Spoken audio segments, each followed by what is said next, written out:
A'udzubillahi minasyaitonirrajim. Bismillahirrahmanirrahim. Alhamdulillahirabbil alamin, nahmaduhu wa nasta'inu wa nastaghfiruh. Wa na'udzu billahi min syururi anfusina wa min sayyiati a'malina. May yahdihillahu fala mudilla lahu wa may yudlil fala hadiya lahu. Asyhadu an la ilaha illallah wahdahu la syarika lahu wa asyhadu anna Muhammadan 'abduhu wa rasuluh. Subhanaka la ilma lana illa ma 'allamtana innaka antal alimul hakim. Allahumma 'allimna ma yanfa'una wanfa'na bima 'allamtana wa zidna ilma. Rabbi yassir wa la tu'assir, Rabbi tammim bil khair. Amma ba'du. Dah habis ayat 202 kan? Jadi kesimpulan ayat yang lepas ialah Allah membahagikan manusia yang melakukan haji kepada dua golongan sahaja, iaitu pertama, orang yang nak cari kebaikan dunia, dan yang kedua, dunia dan akhirat.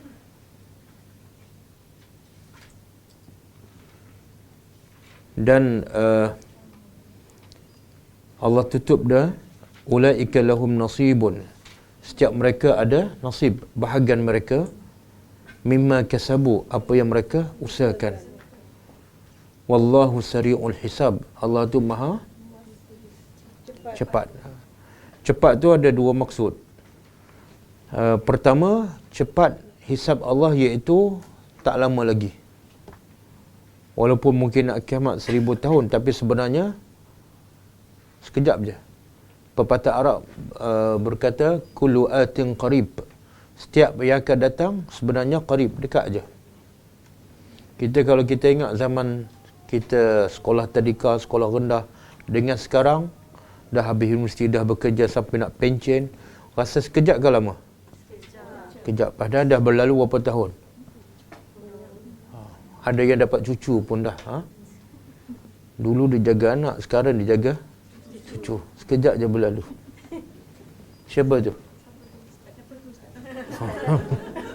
Orang yang bercakap tu lah. Okey. Itu maksud pertama, sari'ul hisab, iaitu waktu hisab tak lama lagi, dah dekat dah. Yang kedua, maksud Allah tu maha cepat hisabnya, ialah di akhirat besok Allah akan hisab semua sekali, bermula daripada manusia ketika zaman Nabi Adam sampai kiamat, dan berapa bilion kesalahan manusia, kebaikan manusia, Allah akan selesaikan dalam masa 1 hari sahaja. Kenapa begitu cepat? Sebab kehebatan Allah. Bukti pun sudah ada, dan saksinya adalah tubuh badan kita sendiri. Maka hisab Allah sangat cepat. Dan sebenarnya bagus tak hisab tu cepat? Tengoklah siapa dia. Kalau dia ahli neraka, satu malapetaka, lagi cepat hisab, lagi cepat dia masuk neraka. Tapi kalau dia ahli syurga, satu nikmat, lagi cepat hisab, lagi cepat dia masuk syurga.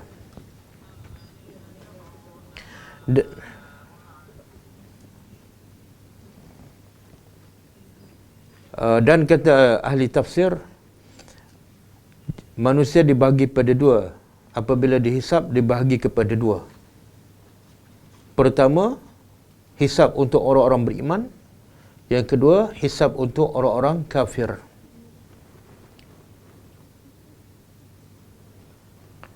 Hisab untuk orang beriman ialah, ini orang beriman, makna insya-Allah ahli syurga.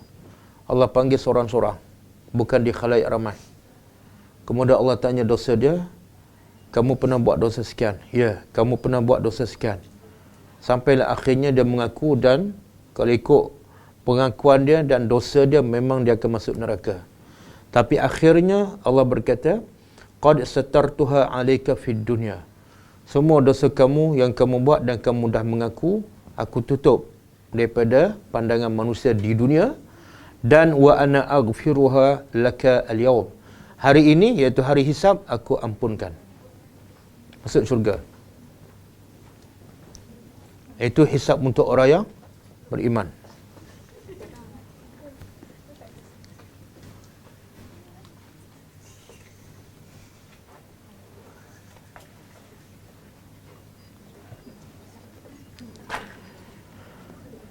Allah disebutkan dalam Al-Quran, fasawfa yuhasabu hisaban yasira.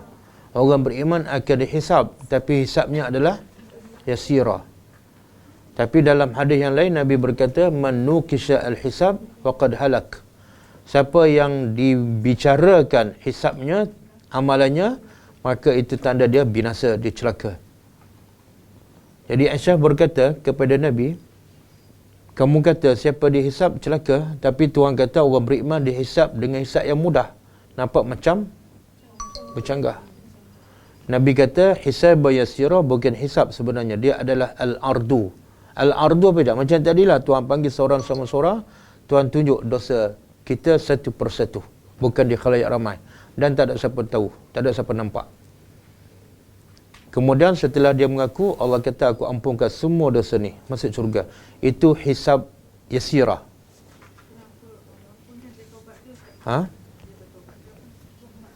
Tak, dia Allah akan ampunkan dosa orang beriman sama ada orang beriman bertaubat ataupun tak. Kerana Allah sebut dalam satu ayat, innallaha la yaghfiru an yushraka bihi wa yaghfiru ma duna zalik. Allah tidak akan ampunkan dosa orang yang mensyirikkan Allah. Dan Allah ampunkan yang selain daripada syirik, walaupun dia tak bertaubat. Walaupun dia tak bertaubat. Kalau bertaubat nasuha, cukup syarat, memang confirm Allah ampunkan. Sebab itu janji Allah. Siapa yang bertaubat, Allah ampunkan. Tapi yang tak bertaubat, ada kemungkinan tak Allah ampunkan juga. Ya. Yang ni, dia bertaubat ke tak? Yang hadis tadi. Kalau ikut maksud hadis tu, dia tak bertaubat. Kalau dah bertaubat, kenapa Allah nak sebut lagi? Sebab dosa bila diampunkan oleh Allah ada dua jenis. Satu, Allah delete terus. Bila delete terus, Allah sebut lagi tak? Tak. Satu lagi, Allah ampunkan dosa tapi kekal dalam rekod. Nak yang mana? Tak, dua-dua nikmat. Dua-dua nikmat. Kalau yang tak delete ni, bila kita dah rasa betul-betul nak masuk neraka, tiba-tiba Allah kata ampunkan. Rasa apa? Lega. Itu nikmat tu. Sayangnya Allah kepada kita. Boleh? Tapi jangan tunggu bahagian tu. Bahagian apa? Ya Allah ampunkan walaupun tak bertobat. Jangan tunggu. Takut. Itu bergantung pada kehendak Allah. Kalau Allah nak ampun, ampun. Kalau Allah tak nak ampun, nasib. Maka sebab itulah, bertaubatlah daripada segala dosa secepat yang mungkin. Takut-takut kita tak sempat bertaubat dan Allah pula tak ampunkan. So. Yang taubat itu kan, biasanya kita tak, kalau kita buat dosa besar tu kita tahulah kan, macam mana marah atau benda kan. Tapi dalam keadaan harian kita ni orang biasa yang tak adalah orang kata buat dosa besar yang kita nampak tu. Jadi macam mana kita nak taubat tu? Macam ke kita perlu taubat sentiasa? Okey. Pertama, dosa-dosa kecil yang kadang-kadang kita tak perasan. Maka dosa itu akan diampunkan dengan amal soleh. Tak payah istighfar, tak payah bertobat. Contoh apa dia? Contoh apa dia?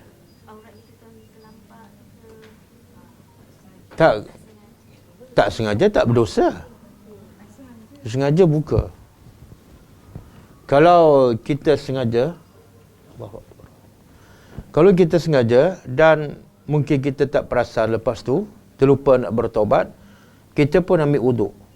Terpadam tak dosa tu? Terpadam. Dengan amal soleh. Juga terpadam dengan contoh zikir lepas solat. Subhanallah 33, Alhamdulillah 33, Allahu Akbar 34.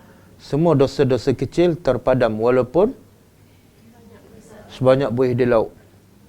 Kita zikir pagi Subhanallah wa bihamdi 100 kali. Semua dosa kecil terpadam walaupun sebanyak buih di laut. Dan dosa kita tak sampai sebanyak buih di laut. Mungkin 1/3 buih di laut. Kan? Tak, Nabi nak buat contoh. Kalau sebanyak itu pun dengan zikir terpadam. Kita berjalan kaki pergi ke masjid, terpadam. Dan juga Allah bagi tahu, innal hasanat yuzhibnas sayyiat. Sesungguhnya amalan yang baik yuzhibna, menghapuskan as-sayyi'at, dosa, walaupun tak istighfar. Cara yang kedua, kita istighfar, astagfirullah, astagfirullah. Itu zikir pagi kan? Zikir pagi, astaghfirullahalazim wa atubu ilaih 100 kali. Maka padamlah dosa sebelum tu. Nabi istighfar berapa kali sehari? Ada dua riwayat, satu 70, satu 100. Kan? Itu Nabi yang tak ada dosa, kita yang banyak dosa. Kalau Nabi istighfar 100 kali, kita 150. Adakah itu dikira bid'ah? Tak, sebab dia mengikut dosa. Nabi tak ada dosa 100, kita banyak dosa 100 juga. Kenapa tak boleh lebih? Nanti bid'ah. Tak, kamu memang buat dosa. Kan? Okey. Itu dosa-dosa kecil. Tapi dosa besar kena bertaubat nasuha.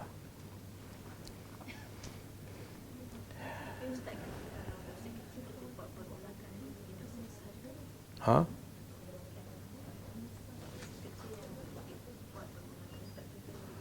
Kalau buat berulang kali, makna kita tak nak bertaubat lah tu. Faham tak? Kita teruskan buat. Ini kita tak perasan. Makna bukan berulang kali lah tu. Kalau berulang kali, tak perasan juga, mana ada masalah lain. Faham tak? Contoh apa dia?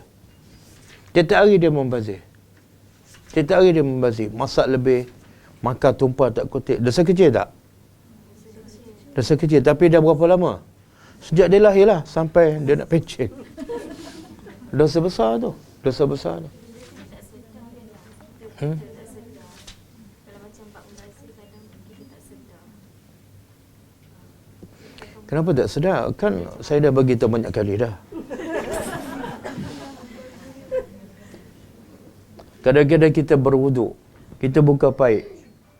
Kan? Berdosa tu. Buka paip kuat. Berdosa. Sebab tidak bersyukur nikmat Allah. Sepatutnya buka perlahan je. Dosa. Kalau 5 kali sehari, berapa dosa kita?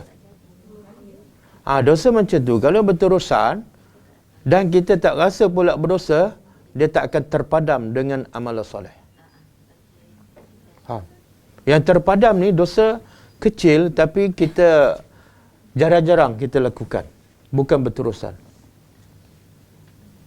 Boleh? Itu kafarah ya. Itu kita tak boleh tunggulah. Nanti Tuhan tunggu-tunggu tak sakit, tunggu-tunggu tak sakit. Sakit tapi sabarlah Ustaz kan, kalau bersungguh tak dapat juga kan. Okey, boleh? Kemudian jenis yang kedua hisab ialah untuk orang kafir. Orang kafir ni sebahagian ulama mengatakan dia tak ada hisab sebenarnya. Dia tak ada hisab. Kenapa? Apa yang nak hisabkan, dia tak ada amal soleh. Terus masuk neraka. Sebab itulah syariat cepat. Yang beriman tunjuk je masuk syurga. Yang kafir tidak ada hisab sebab tidak ada amal soleh.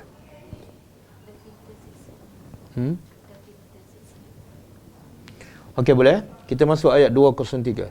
A'udzubillahi minasyaitonirrajim. Wazkurullaha fi ayyamin ma'dudat.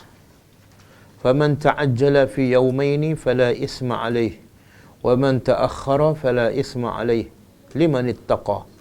Wattaqullaha wa'lamu annakum ilaihi tuhsyarun. Ada kosong, dua lagi depan ni. Ada kosong. Ni 4 lagi. Sabar. Tak, saya bukan cakap cerdas, saya cakap yang belakang tu. Yang belakang masuk depan.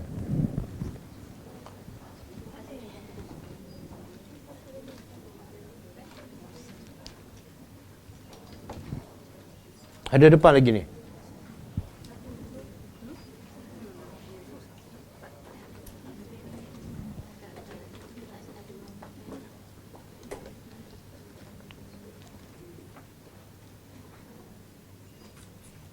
Okey. Wazkurullaha fi ayyamin ma'dudat. Wazkurullah. Zikirlah kepada Allah, ingatlah kepada Allah fi ayyamin, dalam beberapa hari. Zikir daripada Allah ni wajib ke tak? Wajib tu dalam keadaan tertentu ke ataupun dalam semua keadaan? Semua keadaan. Baring, duduk, tidur tak payah zikir. Kalau dah tidur jangan berzikir. Itu makna dia belum tidur. Okey, di sini Allah kata ini zikir yang khusus. Yang tadi zikir umum dalam keadaan berdiri, duduk dan baring. Pagi dan petang. Zikir lepas solat. Itu umum, tapi yang ini khusus. Zikir pada hari-hari tertentu, iaitu hari tasyrik. Hari tasyrik. Hari tasyrik berapa hari bulan? 11, 12, 13. Ada lagi kursi sini ada? Ada kosong? Ada lagi dalam ni.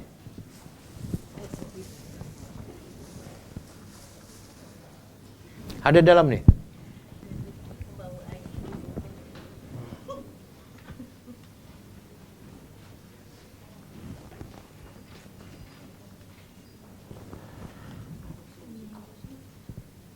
Apa maksud zikir pada hari-hari tasyrik? Pertama, yang paling utama ialah solat lah. Solat 5 waktu. Sebab solat juga adalah zikir yang paling besar. Inna salata tanha 'anil fahsya'i wal munkar wa la zikrullahi akbar. Dan berzikir pada Allah iaitu solat adalah akbar, yang paling besar. Jadi kalau orang tanya zikir kepada Allah yang paling besar, pada solat. Tak ada mana kita zikir pagi petang tapi tak solat ataupun solat tak betul. Kemudian yang kedua, kerja-kerja haji. Apa dia kerja haji dalam tempoh hari-hari tasyrik?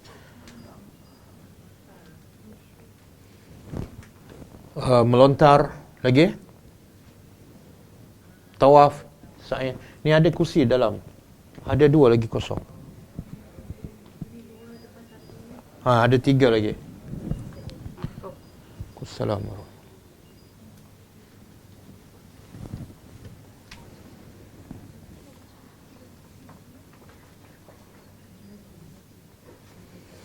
Termasuk tawaf, sa'i, salat sunat pun termasuk.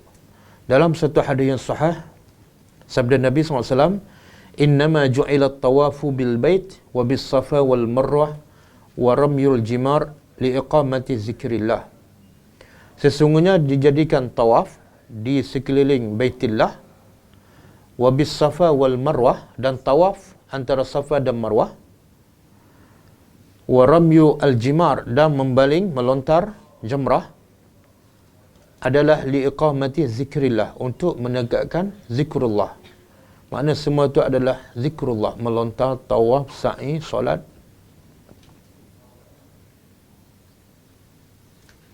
Dan hari tasyrik kita semua tahu tak boleh puasa kan? Jadi kalau kita puasa hari tasyrik, berzikir tak? Tak. Itu menyanggahi perintah Allah. Sebab tu kita kena faham, zikir ialah ikut perintah Allah. Kita rasa puasa tu ibadat, tapi Nabi tak buat dan Allah larang, maka walaupun puasa dia bukan zikir, sebab menyanggahi perintah Allah. Nabi sebut dalam satu hadis, ayyamun tasyrik ayyamu aklin wa syurbin wa zikrullahi azza wa jalla. Hari-hari tasyrik adalah hari makan. Bila kita makan hari tasyrik, itu berzikir, sebab itu perintah Allah. Kita minum hari tasyrik, itu adalah zikrullah. Semua tu Nabi kata zikrullahi azza wa jalla. Boleh? Sama juga hari Jumaat, Nabi kata, Tuhan kata, bila dengar azan pergi ke masjid. Itu zikrullah. Tinggal jual beli. Tapi bila selesai solat, Tuhan suruh apa? Bertebaran tu berzikir. Kalau lepas salat Jumaat dia duduk berzikir sampai 1000 kali, itu bukan berzikir. Sebab Allah kata lepas salat Jumaat keluar. Bila duduk dalam masjid bukan berzikir. Faham? Okey? Berzikir ialah mentaati perintah Allah.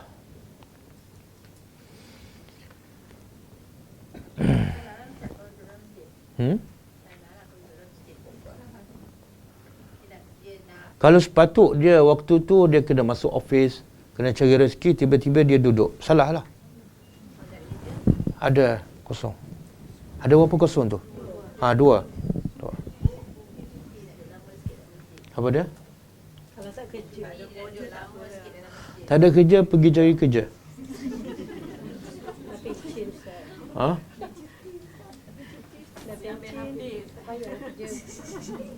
Kalau dah pencen tak apalah. Kalau bulan puasa Ustaz, hari Jumaat, lepas tu dia tadarus lah, lepas solat, macam mana tak? Tak, adakah itu waktu bekerja dia? Kalau waktu bekerja dan dia bekerja dengan orang, ada perjanjian, itu amanah, dia kena keluar. Kalau Tak ada, tak apa. Kadang-kadang orang tu memang kerja malam, tak apalah. Okey? Ada askar kat sini.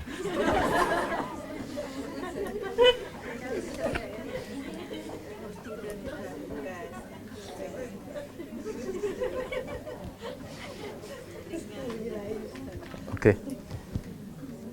Faman ta'ajjala. Dalam hari-hari tasyrik 11, 12, 13. Faman ta'ajjala, barang siapa yang nak segera, ta'ajjala tu segera. Fi yaumaini. 11, 12, 13 berapa hari? Dia nak segera 2 hari je.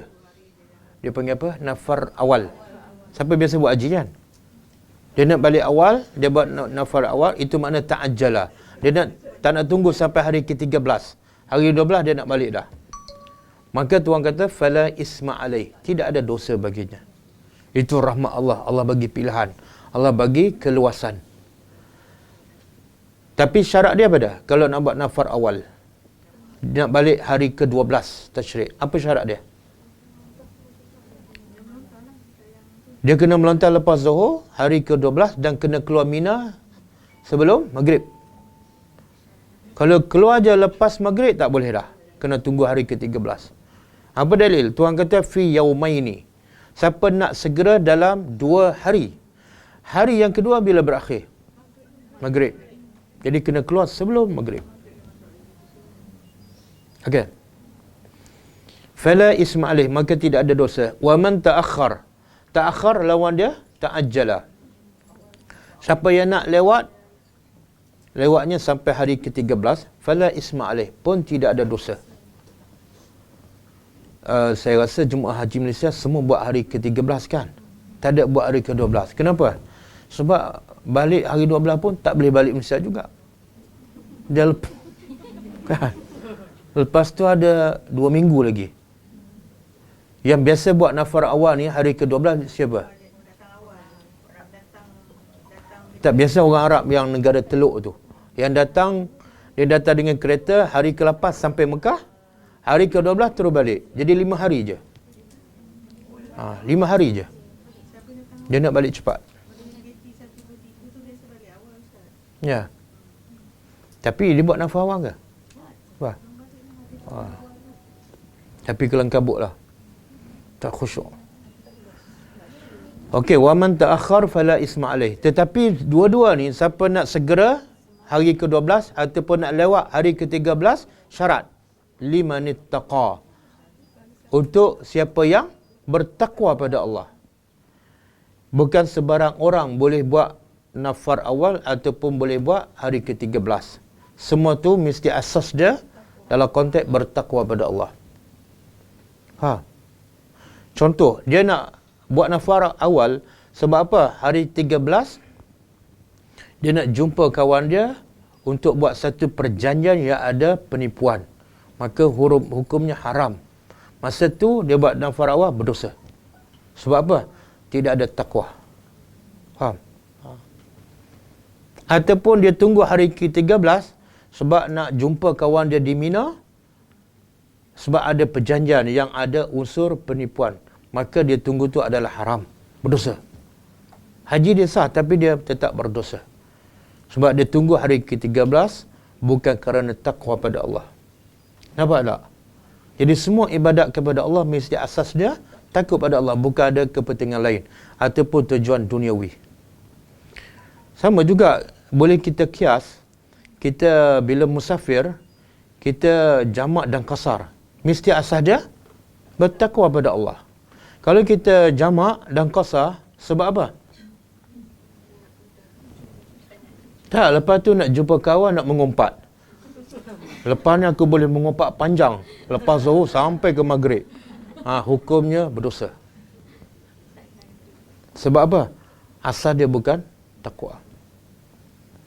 Ataupun dia qasar salat, sedangkan dia dengar azan.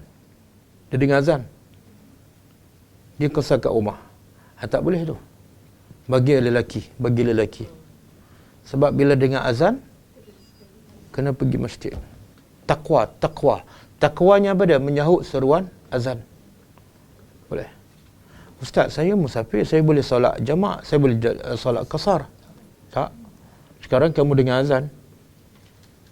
Yang panggil azan tu siapa dia?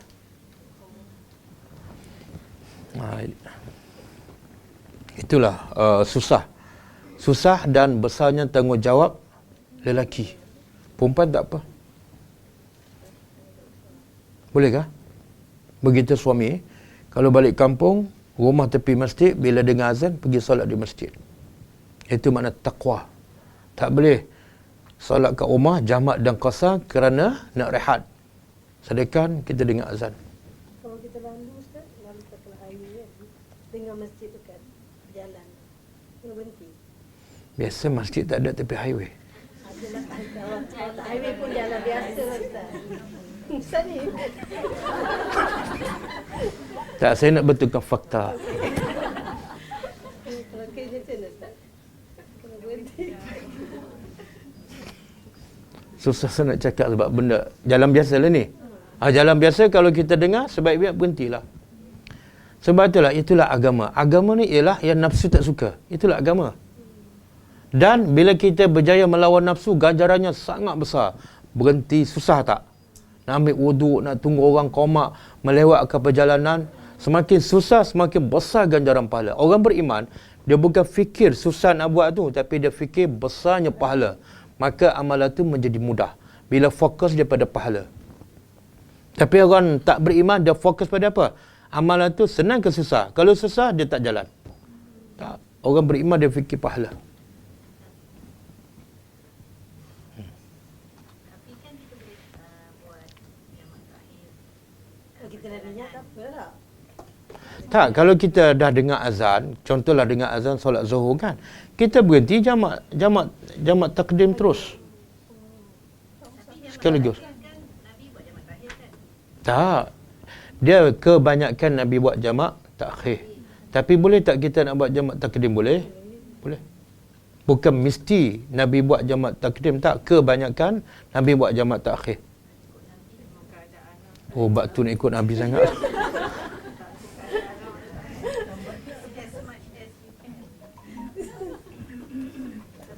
Maksudnya Ustaz, memang kita musafir boleh jamak kasar.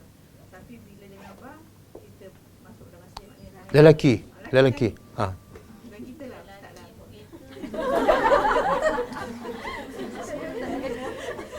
Ustaz dan suami. Okey, boleh. Wattaqullah, dan takutlah pada Allah. Berapa banyak ayat Al-Quran yang mengajak kita supaya bertakwa pada Allah. Kenapa? Sebab syarat nak masuk syurga mesti ada takwa. Kalau tak ada takwa, lingkup. Dan takwa tu ialah melawan nafsu untuk mentaati perintah Allah. Dan wa'lamu, ketahuilah, annakum ilaihi tuhsyarun, kepada sesungguhnya kamu kepada Allah, kepadanya tuhsyarun, kamu akan tak ada perintah wattaqullah, yang di hujung tu apa dah? Kepadanya kamu akan dihimpun. Itu sebenar amaran. Sebab itulah banyak ayat Quran bila sebut pasal rukun iman, Allah sebut dua aja. Satu, beriman billah, dengan Allah. Yang kedua, wa bil yaumil akhir, dengan hari akhirat. Kenapa yang lain Tuhan tak sebut? Jarang sangat Tuhan sebut ke 6-6. Biasanya dua aja, beriman dengan Allah, dengan hari akhirat. Sebab punca manusia menjadi beriman sebab dia kenal Allah. Dia cinta pada Allah. Dan yang mendorong manusia untuk beramal soleh bila dia yakin kepada hari pembalasan. Bila ingat dosa, dia tak jadi buat maksiat. Bila ingat pahala, dia seronok dan bersemangat untuk buat amal soleh. Mesti ada dua. Maka di sini sama. ittaqullah, beriman dengan Allah, dan hari akhirat pada. Ingat, satu hari kamu akan dihimpun dan akan berjumpa dengan Allah. Kalau rasa berani sangat, tak apalah. Tunggu satu hari akan bertemu dengan Allah Subhanahu Wa Taala. Dan kita semua tahu, bila kita dihimpun daripada mahsyar, apa yang ada pada kita ketika itu? Apa yang ada? Masa dihimpun daripada mahsyar, apa yang ada?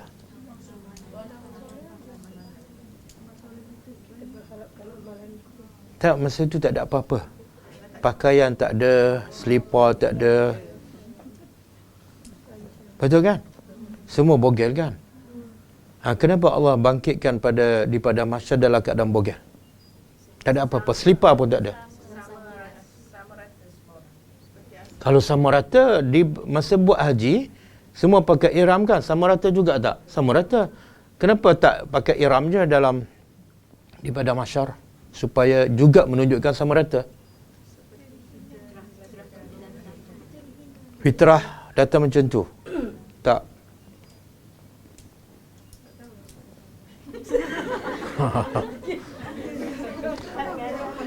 Dia tak tahu ni, ada dua kemungkinan. Pertama, dia malas berfikir.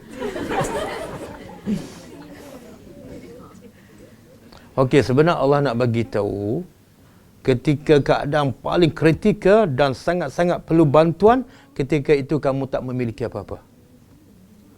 Dan hanya ketika itu kamu hanya cari Tuhan saja. Suami pun tak boleh sebab suami pun bogel. Nak cari bapa tak boleh. Bila bogel, apa ada kat badan dia? Kita ada duit sebab apa? Tak, ada beg duit dulu. Ada beg duit. Kenapa ada beg duit? Sebab ada poket. Kenapa ada poket? Sebab ada baju. Bila baju pun tak ada, poket pun tak ada, apa yang ada?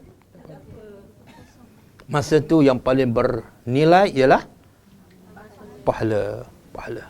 Dan pahala dia tak perlu wallet. Pahala tak perlu wallet, tak perlu baju, tak perlu seluar.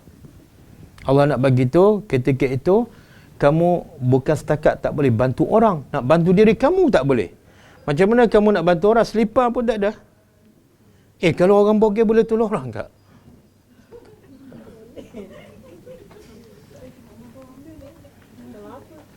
Penting tu, penting. Jadi Allah sambil-sambil suruh kita bertakwa, Allah bagi amaran.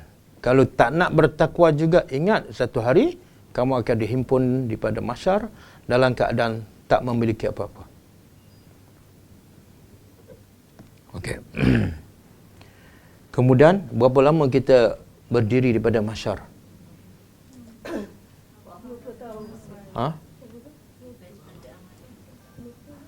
50,000 tahun. Dalam hadis disebut 50,000 tahun. Kecuali orang yang Nabi sebut yang 7 golongan, itu dia berdiri seumpama dia salat zuhur ataupun salat asar. Berapa minit? Salat asar berapa minit? 10 minit. 10 minit. Ini mesti baca 3 kul. 10 minit. Orang beriman 10 minit je. Orang yang tak beriman 50,000 tahun bogel berdiri dan matahari bukan sejengkal satu batu. Sejengkal tu pensan tu. Bila kata orang beriman tu, maksudnya salah satunya 7 golongan tadi. Yang kalau sedekah tangan kanan, tangan kiri tak tahu. Pemimpin yang adil, hati lelaki tu sentiasa bergantung pada masjid. Kalau dia musafir pun nak singgah masjid je, bukan nak singgah Maidin. kalau yang apa beza dia beriman dengan yang beramal soleh? Tak.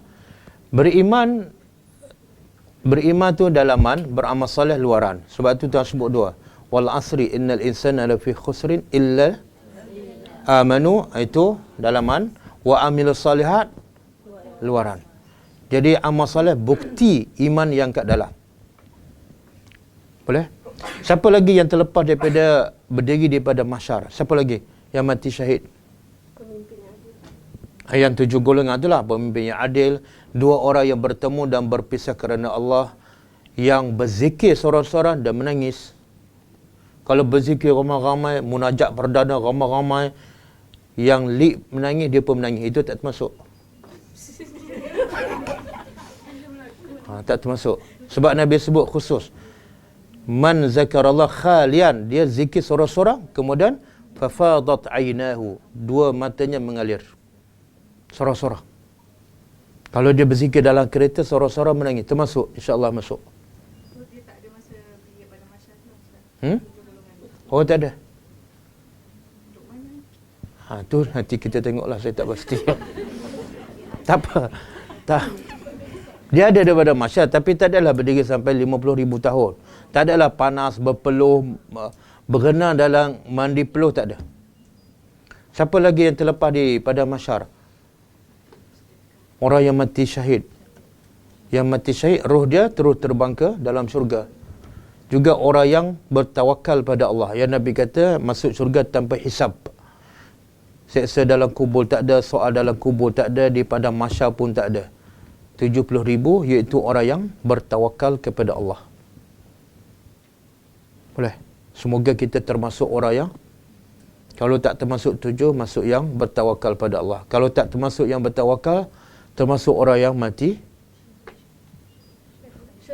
Sebut kuat sikit, mati syahid. Macam takut je. Kan ada hadis Ustaz kan, kita doa kita tak mati syahid kita. Ada? Yang kita digalakkan berdoa Tak apalah, doa dulu, tawaffani musliman.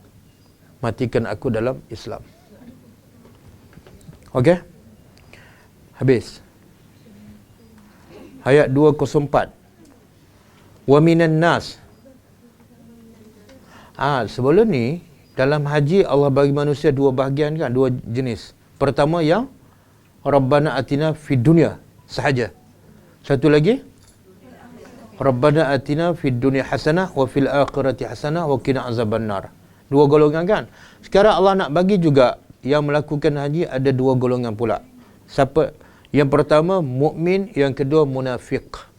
Ramai yang pergi haji ni adalah orang munafik. Siapa ni? Wa minan nas. Dan sebahagian manusia man yu'jibuka. Orang yang qauluhu kata-katanya yu'jibuka mengkagumkan engkau. Kalau dia bercakap pula tentang apa? Fil hayatid dunya. Tentang kehidupan dunia, pasal pengurusan, pasal ekonomi, pasal IT. Apa saja kalau cakap bab dunia, kita terbeliak biji mata. Hebat. Tapi kalau cakap bab agama, kadang-kadang dia cakap juga bab agama tapi untuk kepentingan dunia. Ada dulu kes seorang ustaz. Ustaz apa dia panggil? Yang kahwin ramai. Ramai orang tertipu. Ustaz Kesanobang kan, yang kena tangkap tu. Dia ada berapa isteri? Lebih pada 4. Tapi hebat dia boleh tipu orang Islam pula tu, dan boleh tipu orang masjid. Dia pergi mengajar kat masjid tu ustaz tu. Hebat. Makna orang tertipu, terkagum dengan kata-kata dia. Itu sifat munafik. Di mana dia kahwin lebih pada 4, mana sebenarnya tak kahwin lah. Pengajarannya apa dia? Allah nak beritahu jangan mudah tertipu dengan luaran manusia. Jangan mudah tertipu dengan kata-kata, dengan image dia, jangan mudah tertipu. Tengok pakaian hebat kita dah kagum. Tengok cakap pula keluar ayat Quran kita dah hebat ustaz. Jangan mudah tertipu. Ustaz, yang dua ni kategori apa tadi Ustaz? Mukmin dengan munafik ni? Dalam kategori apa? Tak, yang pergi haji ada dua. Satu mukmin, satu munafik. Allah cerita pasal munafik dulu. Apa dia ciri-ciri dia? Bila cakap bab dunia, hebat. Wa yushhidullah. Dan ada dua maksud. Allah menyaksikan ala ma fi qalbihi. Apa yang dalam hatinya yang sebenar, iaitu dia munafik. Satu maksud. Maksud kedua, orang munafik ni sendiri yushhidullah, bersumpah dengan Allah bahawa dia adalah orang yang benar, orang yang beriman. Orang yang suka bersumpah ni sebenarnya ada masalah. Masalah apa? Orang tak percaya pada dia, maka sebab itulah dia perlu sumpah. Orang beriman dia tak perlu. Orang beriman saling percayai antara satu sama lain. Bila dia bersumpah, dia ada masalah dengan orang. Orang tak percaya. Sebab tu jangan biasakan bersumpah. Okey? Dan dia sebenarnya wahwa aladdul khisam. Dia adalah orang yang paling aladdu, paling khisam. Sifat munafik tahu tak? Sifat munafik ada berapa? 4. Pertama, iza haddasa kaziba, bila bercakap berdusta. Yang kedua, wa iza wa'ada akhlafa, bila berjanji dia mungkir. Yang ketiga, iza tu'mina khana, bila dia diberi amanah dia khianat. Yang keempat,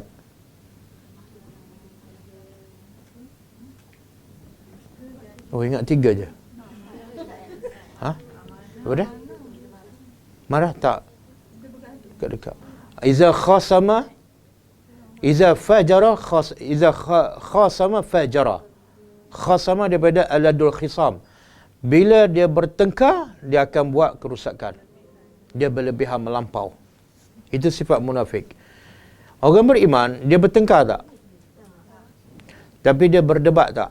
Orang beriman berdebat, tapi tak perlu sampai bertengkar. Kenapa? Kenapa? Sebab orang beriman di pihak yang benar. Bila di pihak yang benar, hujah kebenaran tu mudah tak? Simple tak? Jadi perlu tak bertegang urat? Tak. Cuba tengok Dr. Zaki Naik kan, dia bagi hujah simple tak? Ada tak sampai dia bertengkar, bertegang urat? Ada? Tak ada. Tapi ada tak orang Islam bila bercakap, bila bertengkar sampai bertegang urat? Ada. Itu sifat munafik. Sifat munafik. Kalau dia nak cerita kebenaran, ada dalil Quran, ada dalil hadis, tak payah bertegang urat. Orang tak nak terima sudah. Faham tak? Bahkan sifat terpuji, kalau kita berdebat dengan orang, tiba-tiba dia nak bertegak urat juga, nak tegak benar yang basah, sifat terpuji apa dah? Kita baca tasbih kafarah. Subhanakallahumma wa bihamdika asyhadu an la ilaha illa anta astaghfiruka wa atubu. Assalamualaikum. Jalan. Walaupun nampak macam dia kalah. Tak, itu sifat terpuji. Sebab orang Islam tak suka bertengkar. Okey? Boleh? Jadi pengajaran dalam ayat ini berada, sifat munafik dia hebat dari segi perkataan dan perbuatan dia. Orang beriman tak mestinya hebat. Sebab itulah kadang-kadang kita tengok orang beriman ni lemah je, dhaif je. Kereta buruk je, rumah sempit je. Betul kan? Abdullah bin Mas'ud, sahabat Nabi, badan dia kecil je, betis dia halus je. Bila sahabat Nabi yang lain tengok, gelak. Kecilnya betis je. Jadi kalau sahabat tengok gelak, kalau kita tengok agak-agak gelak tak? 2 kali gelak kan? Bila Nabi dengar, Nabi kata apa? Tengok Nabi nak betulkan cara sahabat berfikir.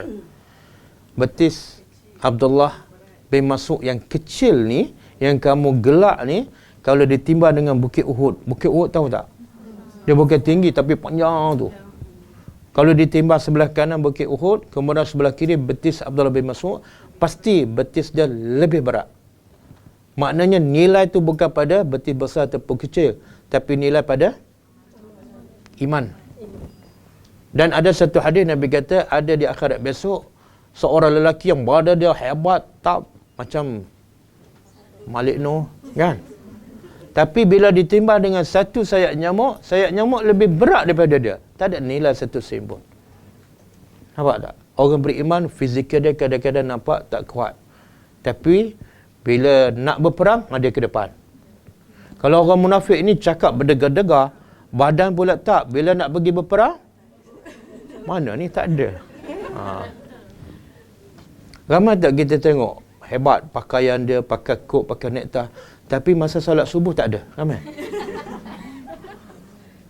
Ada pula pakai baju simple je, tapi setiap subuh ada. Ramai kan? Boleh. Tahu tak dalam peperangan Jalut dan Talut? Tahu? Siapa yang membunuh Jalut? Siapa yang membunuh Jalut? Ketua perang bagi pihak kafir. Siapa yang bunuh? Ha? Tanya saya nama saya yang tanya.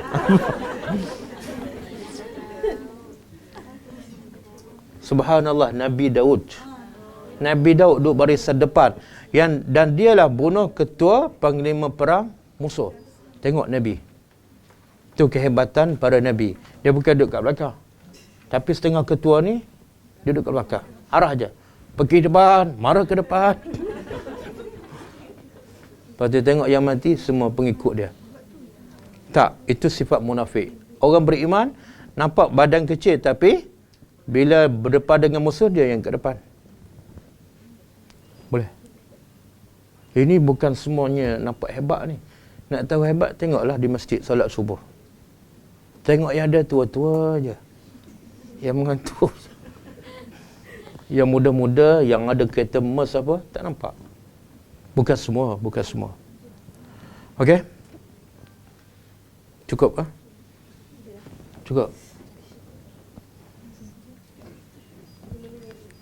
5 minit lagi? Dia bukan habis 1.50?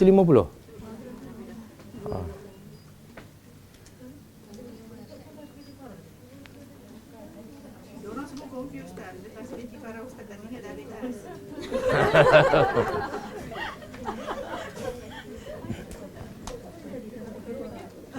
Tapi semua tak bangun, makna okey lah tu. Tak, saya bagi contoh. Kalau kita berdebat dengan orang munafik, bila dia nak tegak benang basah, jangan terus. Jangan teruskan. Kalau teruskan, kita dengan dia sama. Aladul khisam. Suka bertengkar. Habis nak buat apa? Baca tasbih kafarah. Bukan makna majlis kita dah habis. Okey, sekarang betul-betul nak habis ni. Kita tutup dengan membaca tasbih kafarah. Subhanakallahumma wa bihamdika asyhadu an la ilaha illa anta astaghfiruka wa atubu ilaik. Assalamualaikum warahmatullahi wabarakatuh.